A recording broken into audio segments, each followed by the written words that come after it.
നിങ്ങളുടെ ഫേവറേറ്റ് സീരിയലുകൾ ടിവിയിൽ വരുന്നതിന് മുൻപേ സൺ നെക്സ്റ്റ് ആപ്പിൽ കാണാം. ഇനി എല്ലാവർക്കും മുൻപേ കാണൂ. ഇപ്പോൾ തന്നെ സൺ നെക്സ്റ്റ് ആപ്പ് ഡൗൺലോഡ് ചെയ്ത് സബ്സ്ക്രൈബ് ചെയ്യൂ. എന്തെങ്കിലും പറ്റുകയാണെങ്കിൽ വീട്ടില് ഞങ്ങളുടെ ഇടയിൽ കിടന്നായിക്കോട്ടെ. താനൊന്നും മിണ്ടാതിരിക്കുന്നുണ്ടോ സുദേവ? താൻ എന്തറിഞ്ഞിട്ടാ ഈ പറയുന്നത്? ഇവിടെ കിടക്കുമ്പോ എന്റെ മോൾ എല്ലാവർക്കും ഒരു ബാധ്യതയല്ലേ സാർ?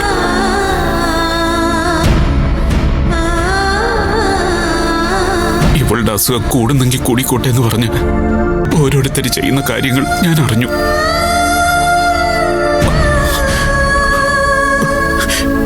എന്നെ കൊണ്ട് പറ്റില്ല സാറേ. ഇത്രയും കാലം ഇവള് പറയുന്ന പരാതികളൊന്നും ഞാൻ കേൾക്കാൻ നിൽക്കാറില്ലായിരുന്നു. നിനക്ക് എതി സാറുണ്ടാവും, സൂര്യ സാറുണ്ടാവും, മോൾ അവിടെ തന്നെ നിന്നാ മതി എന്നൊക്കെ പറഞ്ഞ് നിർബന്ധിച്ചു. പക്ഷേ ഇനി ഞാൻ എന്റെ മോളെ പരീക്ഷിച്ചാല് ദൈവം പോലും എന്നോട് പൊറുക്കില്ല.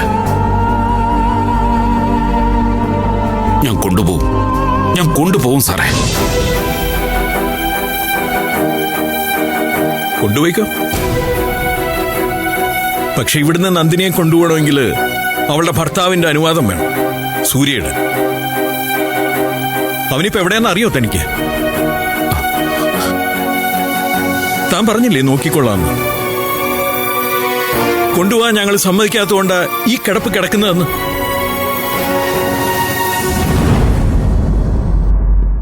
അതിന് പരിഹാരം ചെയ്യാൻ തന്നെയാണോ എന്റെ മോൻ പോയിരിക്കുന്നത്? നന്ദിനിയുടെ അമ്മയും ചെറിയമ്മയും മരിച്ചത് ഇതേ അസുഖം കൊണ്ടാണെന്നും അന്ന് താൻ നേർന്ന നേർച്ച ബാക്കിയുണ്ടെന്നും ആദിശേഷൻ തിരുമേനിയോട് പറഞ്ഞപ്പോ അദ്ദേഹം പറഞ്ഞത് നന്ദിനിക്ക് വേണ്ടി ഇനി അങ്ങനെ ഒരു കർമ്മം ചെയ്യണമെങ്കിൽ അത് അവളുടെ ഭർത്താവായ സൂര്യ ചെയ്യണമെന്നാ.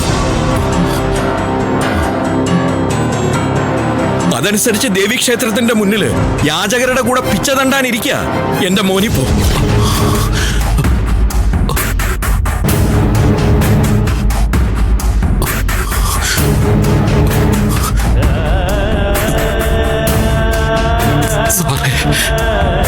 ഇതിൽ കൂടുതൽ എന്താണോ അവൻ ചെയ്യേണ്ടത്?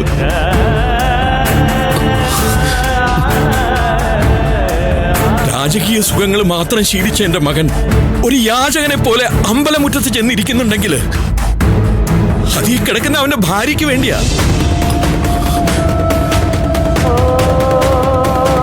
എന്നിട്ടും തനിക്ക് പറയാൻ തോന്നുന്നുണ്ട് എന്റെ മകൻ അവളെ നോക്കുന്നില്ലെന്ന്. അല്ലേ സുദേവ? അങ്ങനെ ഒരു കാര്യം അവൻ പറഞ്ഞപ്പോ പിന്തിരിപ്പിക്കാൻ ഞാൻ ശ്രമിച്ചു. ആദിശേഷൻ തിരുമേനി ശ്രമിച്ചു, ഇവള് ശ്രമിച്ചു. പക്ഷെ അതിന് അവൻ പറഞ്ഞ മറുപടി ഇതല്ല. ഇതിലും കടുത്ത കാര്യങ്ങൾ ചെയ്യേണ്ടി വന്നാലും നന്ദിനിക്ക് വേണ്ടി അവനത് ചെയ്യുമെന്ന.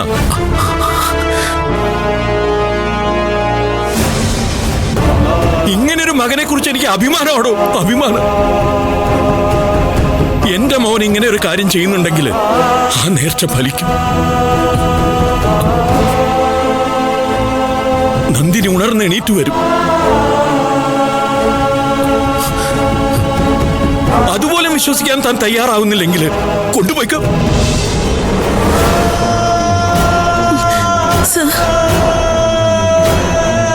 അവന്റെ കാര്യത്തിൽ എന്നും അങ്ങനെയായിരുന്നു മോളെ.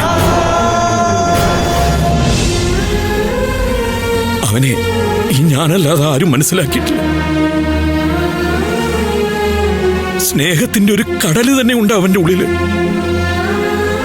അത് തിരിച്ചറിഞ്ഞതും അതിന് ജീവൻ വെപ്പിച്ചതും ഒക്കെ ഈ കിടക്കുന്ന ഇവളാ.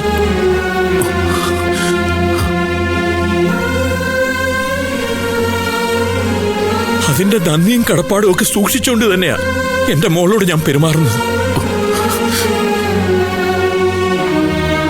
എന്റെ സൂര്യ ഒന്ന് നന്നാക്കിയെടുക്കാമോ എന്നേ ഞാൻ ചോദിച്ചു.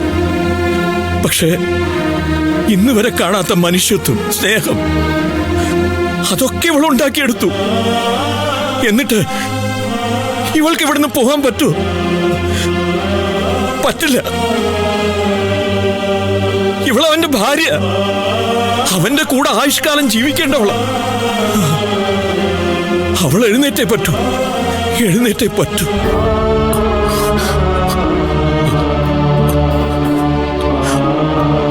അറിയാണ്ട് പറഞ്ഞു പോയതാ സാറേ. സൂര്യ സാറ് എന്റെ മോക്ക് വേണ്ടി ഇത്രയും വലിയൊരു കാര്യം ചെയ്തു എന്ന് എന്നെ കൊണ്ട് വിശ്വസിക്കാൻ പറ്റുന്നില്ല. എന്റെ മോള് പുണ്യം ചെയ്തവളാ.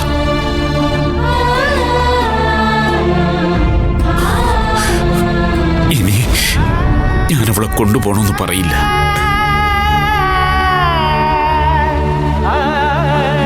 എന്റെ ദേവി, സൂര്യ സാറ് ചെയ്യുന്ന ത്യാഗം തിരിച്ചറിയാൻ പറ്റിയില്ലെങ്കിൽ പിന്നെ എങ്ങനെ ദേവിയുടെ അനുഗ്രഹം കിട്ടുന്നേ?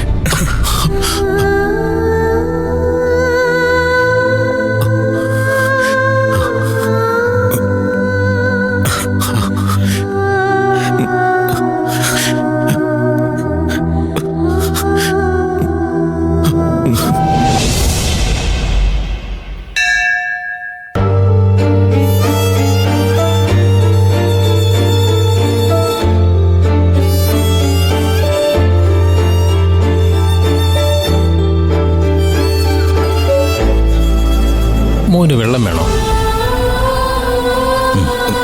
സൂര്യ, വെള്ളം എൻ്റെ കയ്യിലുണ്ട്.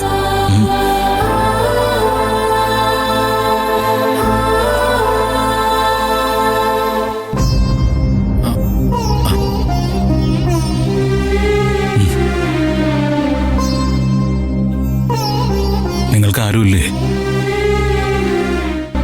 2 മക്കളുണ്ട് സാറേ. അവരൊക്കെ നല്ല നിലയിലാ. ഒരു ദിവസം തൊഴാൻ വന്നിട്ട് നടയിലിരുത്തിയിട്ട് അവരങ്ങ് പോയി. അന്ന് മുതല് ഞങ്ങളുടെ കൂടെയാ. അവർക്കൊക്കെ തിരക്കാ മോനെ. അതിൻ്റെ ഇടയിൽ എൻ്റെ കാര്യം നോക്കാൻ സമയം കിട്ടില്ല. ഇവിടെ ഇരിക്കുന്ന എല്ലാവർക്കും കുടുംബമൊക്കെ ഉണ്ടായിരുന്നാ സാറേ. എല്ലാവർക്കും ഓരോ കഥയും ഉണ്ട്. ഞങ്ങൾ ആരോടും ഒന്നും പറയാറുമില്ല, പറഞ്ഞ ആരുമായിട്ടും ഒന്നും വിശ്വസിക്കാറുമില്ല. പിച്ചക്കാരുടെ കഥയെന്ന് പറയുന്നത് കാശ് കൂടുതൽ കിട്ടാനുള്ള അടവാണെന്നല്ലേ എല്ലാവരും പറയുന്നത്. ഈ മോളെ കണ്ടോ?